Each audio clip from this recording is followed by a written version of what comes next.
feel free to remind me.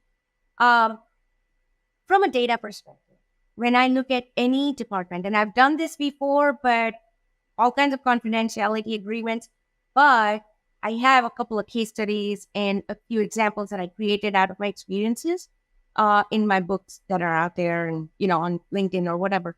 But the bottom line is this.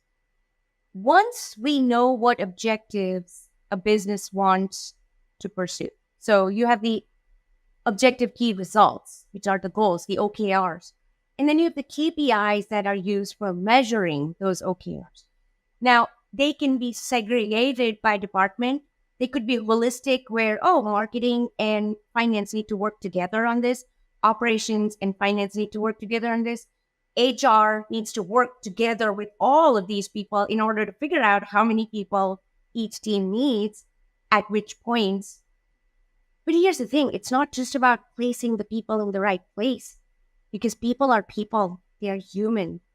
I can't just take you and say, Carol, that's what you're going to do. Carol wants to do something else. Carol wants to be the best of Carol. And so as an HR person, it would be important to say, hey, Carol, you know what? Why don't you start with the design department right now?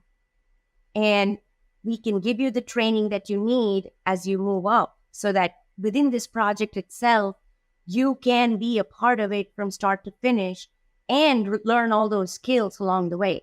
Because that's what's going to keep Carol engaged. If she's just, we are no longer in those massive production factories where all you have to do is to tighten one screw and move it along. No, everybody wants to know what their product is going to look like.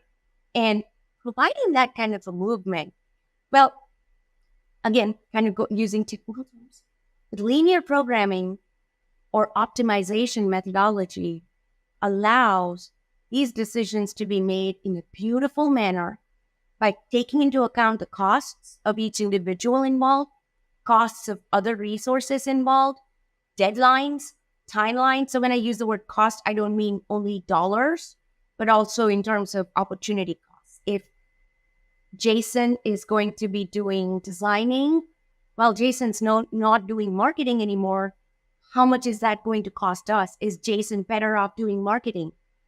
And how do I decide if Jason wants to do designing? How do I make sure Jason remains happy and yet we can use him in both departments? So retraining, restructuring, identifying, okay, Jason, how about we split you 30-70 into these two departments? Because we can't lose you from marketing, but we want you to grow. Because you know what?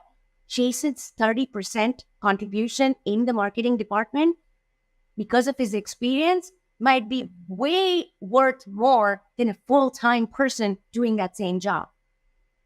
That's where fractionalism is beautiful at every level. You can fraction yourself, pursue things that matter to you, and give the best of yourself in each little block.